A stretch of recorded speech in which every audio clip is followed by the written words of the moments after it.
everyone, Dion Edwards here, real estate agent with StreetCity Realty. Today I'm here with Pamma Hubbert of Rocky's Harley Davidson. Rocky's is London, Ontario's Harley Davidson dealership. Thanks for joining today. Thanks for having me. Thanks Awesome. for coming. No problem. It's nice to meet you. Nice to meet you too. Can you tell us a bit about Rocky's Harley Davidson?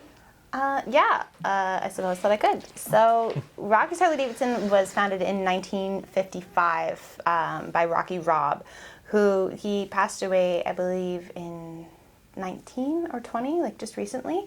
But he came to all of the events. We started off on Warncliffe Street, and then we were on Emery. That might be backwards. And then we moved to this location on Wilton Grove Road in 2002. Where we have been going strong ever since. Awesome. Yeah. And then you did a rebuild here too recently, didn't you? Not here, but we do have a sister location out in Cambridge, where we did. We got a whole new location, and that was fun. Cool. And how long have you worked here?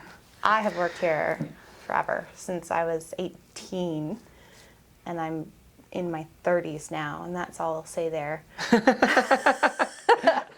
I started off, my mom she worked here upstairs. She was in accounting, and I was just like extra support on event days, working for free t-shirts.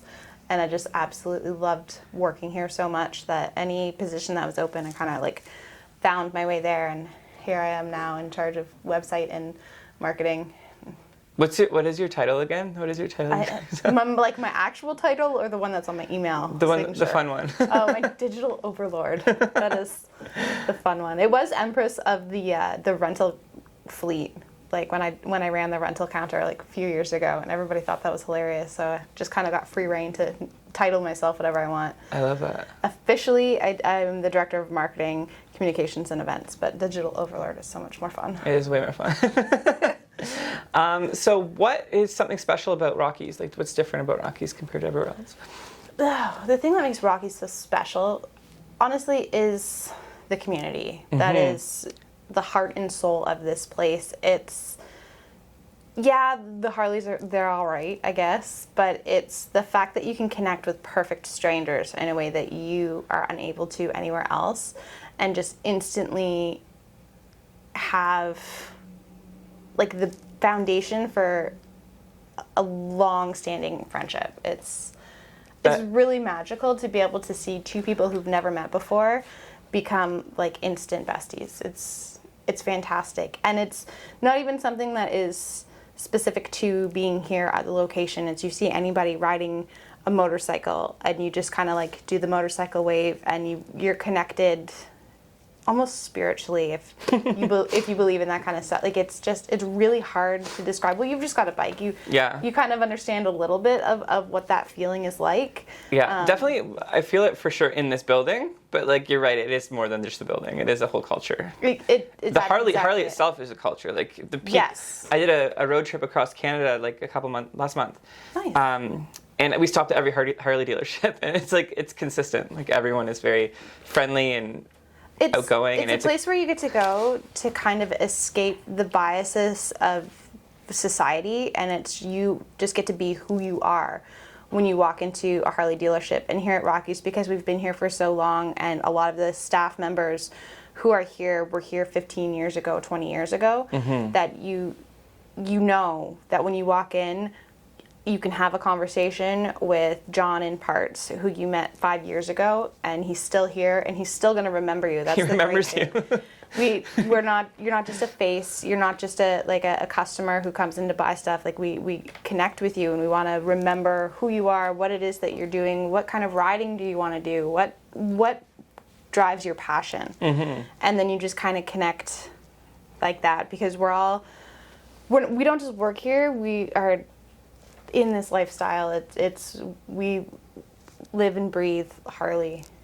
Everyone here rides a bike, right? Like everyone. Everyone's a Harley guy. Like everyone. It's like a requirement. It's not really a requirement. It's just something that you kind of fall into, because you're just around them all the time, and we are your people. This is your tribe, and you no longer are afraid to step out of your comfort zone. So even if you start working here and you've never ridden a bike before, we've got the jump start, and we just encourage you to You want to try it? Let's do it. You need to go for a ride?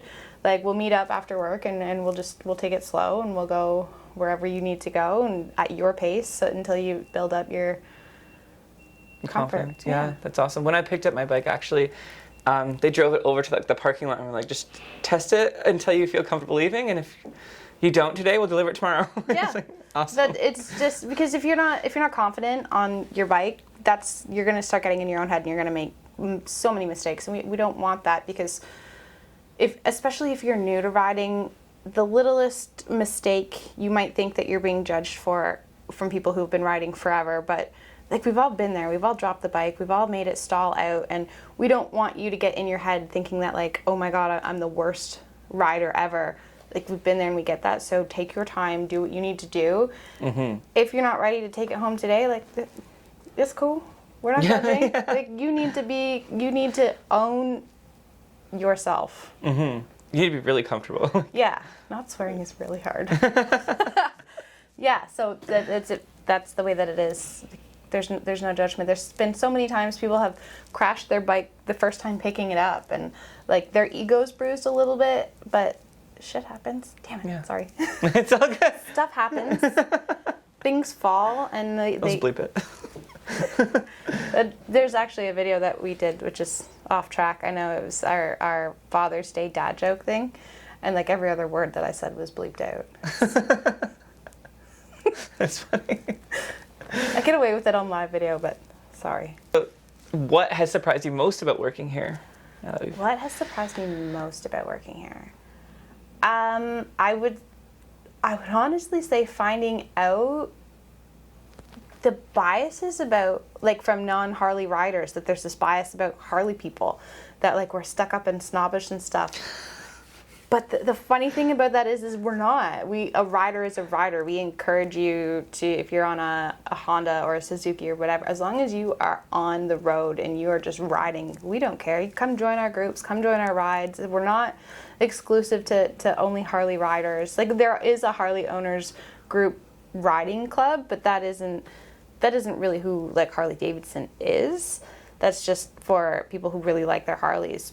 But when you hear these stories from people that aren't riding Harleys, like, we're really snobbish and we don't want anybody from a different bike, like, they're afraid to pull up here. Like, this along the side of the building is for motorcycle parking. They will park in the parking lot. Like, they're ashamed to bring their bike up here. And we're like, but why?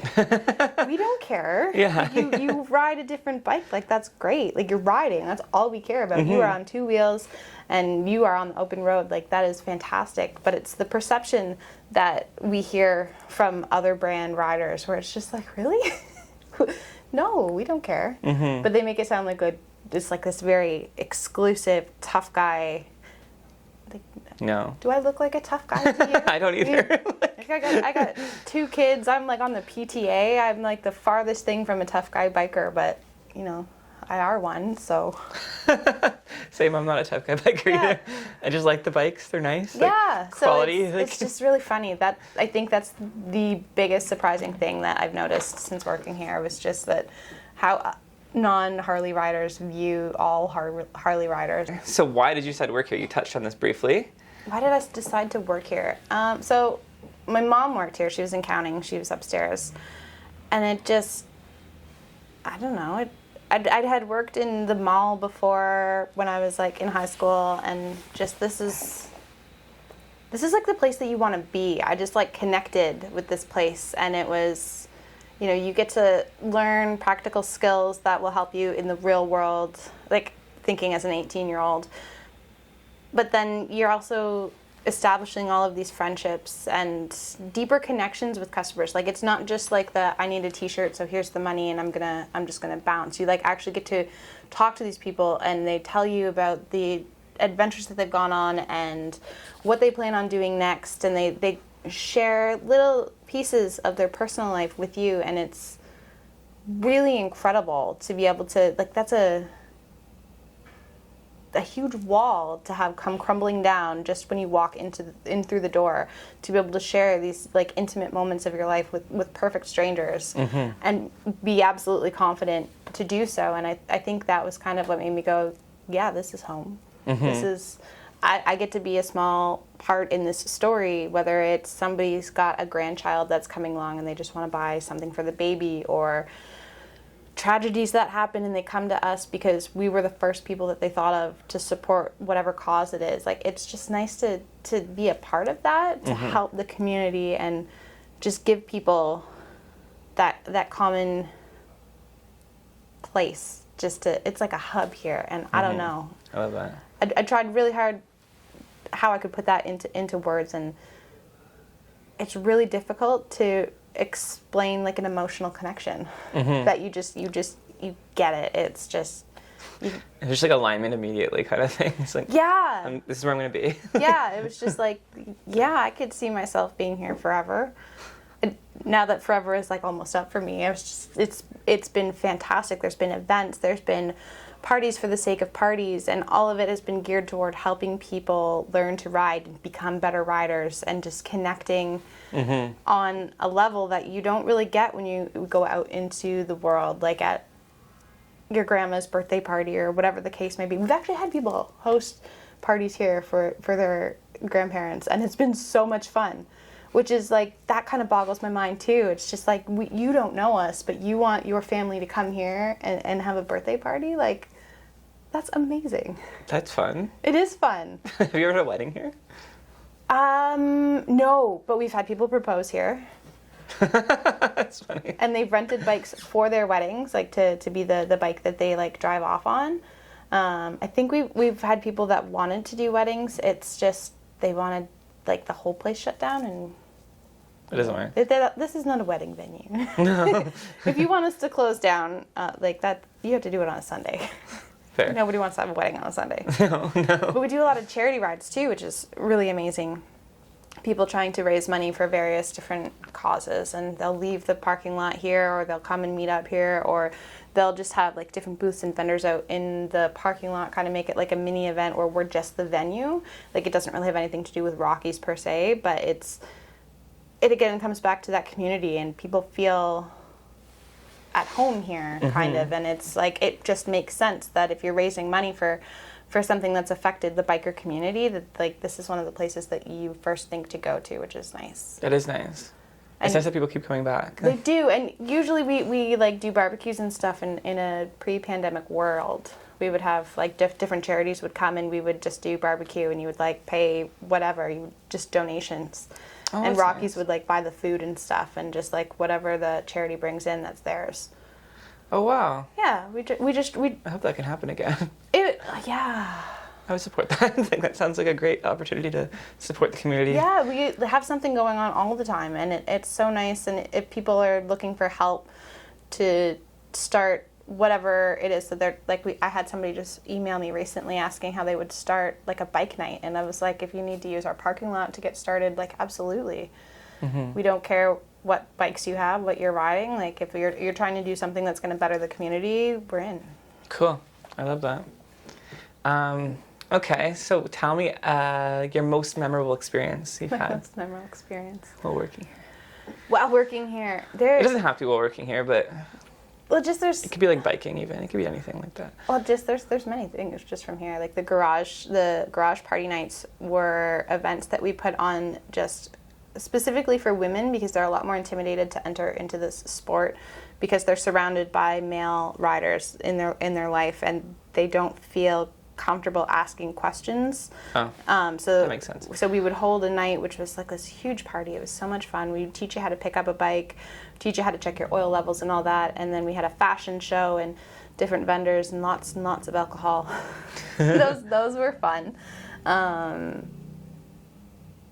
you gonna do those again? Hopefully we can get back to doing that.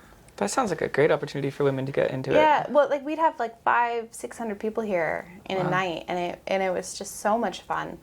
Like Addictive Tattoo, for a couple of years, they would send their apprentice, and they would give out free like breast cancer awareness tattoos. And we partnered up with London Health Sciences Center to raise money for breast cancer patients and their needs.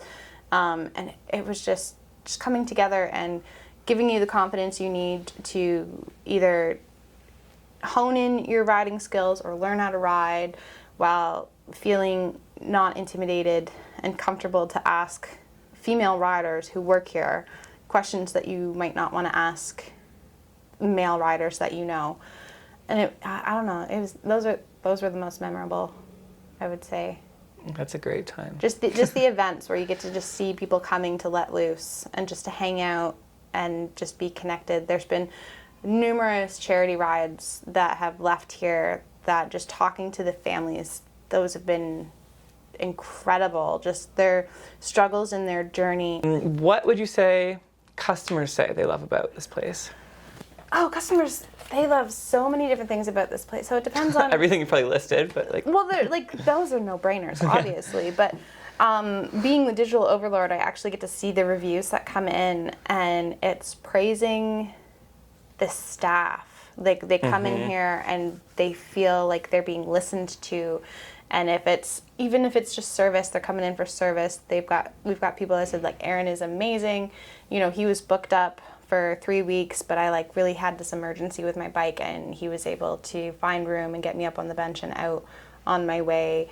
We got people from people who come to see Motor Clothes that are like, I didn't really know what to expect. I was coming in for riding gear.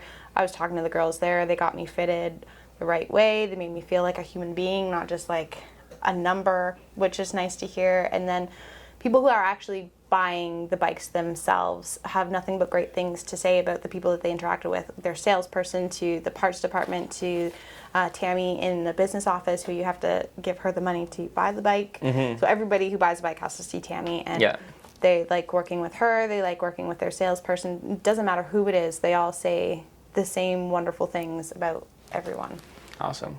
And it's because you're a human being when you walk in this door. And if I think the ones that stand out the most are like people who come in for bikes that are not good for them, and we tell them like, no, try this one instead. Okay. And they kind of are a little bit upset with us because they're like, no, I want this like bulked out masculine machine. That's what I want. And we explain that like that will actually kill you. Like that is not for you. Try this one instead, based on just the riding that they plan on doing, or whatever the story is that they've told the salesperson. We're able to go, you know what, actually this bike is better for you. And then once they've taken that bike out, they're like, oh my God, yeah, thank you. Because, you know, I was doing my research online, and I wanted this big behemoth, massive thing. But to start. Yeah. Like, I but just then, got my license, you know, I want this massive bike. Yeah. No. Or people will be like, you know, I really, really, really, really, really want this bike, but I also like all of these other options too. And sales will work with parts, and we will build you the bike of your dreams. And I think that's what kind of takes people by surprise, because it's not like buying a car. It's a completely different experience all itself. And once people leave here, they have nothing but kindness to say about us. I mean, like, not always. There's sometimes you get some really mean reviews, but we're not perfect, and without those we wouldn't know how to grow and be better. So those ones we appreciate people who take the time even to say nasty things about us, because it's just like, okay, we've made you so angry that you felt the need to go onto Google and just tarnish us. Like, thank you. Yeah. Because now we know what not to do in the future, and how we can increase that experience for somebody else. Sadly, that's how you find blind spots, right? Like, Yeah, it's like, exactly. they show you. The raw truth. They won't say it to your face. So if they say it online, at least we can be like, okay. We can pivot. Yeah, we definitely can. And if I like get one or two that are like along the same lines, it's like, all right. We need to fix this. Someone needs to talk to. Yeah. Like, Yeah, okay. that's fair. We thought we were good and we're not, so we gonna fix that. But Sure. we don't get very many negative reviews. It's just because people come in here and they're treated like human beings, and I think that above everything else is what makes us so different from anywhere else that you'll go, because we get it. You want to come here on a Saturday just to hang out because you need someone to talk to, like, great. We will listen to you. We will give you someone to talk to you. That's... Love it. We used to have popcorn and coffee. Saturday mornings was like when just like the older guys would come in just to kind of reconnect and hang out, and it was just like, yeah. If we are your riding destination for you to get out of the house on your bike, Sweet. Yeah, that's awesome. In London, so beyond Rockies, Okay. what are like restaurants and businesses that like stand out to you? What are your favorite restaurants? What are your favorite businesses you like to support? Restaurants and businesses in London. Well, you definitely asked the right person because I like skip the dishes. You've tried them all. I have. So Starbucks, definitely. Now that's not necessarily like a specific to London spot, but I'm a coffee junkie. Actually, local coffee houses too. There's one downtown, and I think it's Second Cup, maybe. Downtown by Jack's? No. So Dundas and Wellington-ish. So there's Scott's Corner, and then there's a coffee shop just around there. Oh. It's good. I think it's Second Cup, but it might also be something else. Coffee Culture. That's it. Thank you. Coffee Yes. Culture. Coffee Culture. Yeah. I love them. Jack Astor's. Now that you mention it, they're good. Yeah. Boston Pizza, I would have to say. Yeah. I'm trying to think all the places. Oh, the Singing Chef. Okay. The Singing Chef. I've never heard that one. Oh my What's God, this you like? have to go. Okay, so the Singing Chef is in Hyde Park. Okay. Where like the new Walmart. You live around there? Yeah. Okay. So you know where the Starbucks is and the Scotiabank? Yes. It's in there. Okay, cool. You have to, so I don't think they're open like all the time, but they definitely are open on weekends. Their pancakes are amazing. All of their food is amazing. Cool. And do they actually sing? Is the chef Well, like singing chef, or is it? I don't know. I've never, even like pre-pandemic, I don't like to sit in, like I just like to go home. So I just order out. Like Uber Eats or skip the dishes? I wish. Skip the dishes for when I'm at work because I live out in the country and none of that stuff is there. But it's, yeah. Cool. Singing Chef, definitely. I'll check that out. And then the last question, Pamma, again, thank you for meeting today. Thank you for coming. No problem. It was great to learn more about Rocky's Harley. Such a great community here in London. Great business to support. And to the audience, thank you for tuning in. Always a great time with that. Once again, I'm Dion Edwards, real estate agent with StreetCity Realty. Today I'm here with Pamma. If you have any questions for me, my contact information will be below. And if you have any questions for Pamma or the people at Harley, how do they get in contact with you? Well, if you want to specifically get in touch with me, you can reach me, Pamma, at rockys-harley.com, or you can text us 519-438-1450. And chances are, if you are sending us a message on Facebook Messenger or through the little pop-up on our website, it's still me. So say hi. I'll respond. Awesome. Also, she's the one who sends out the details on the rides. So get in contact with her if you're interested in getting involved. Pretty much anything that comes at you digitally is me. So awesome. Anyway, thanks again, guys. Take care.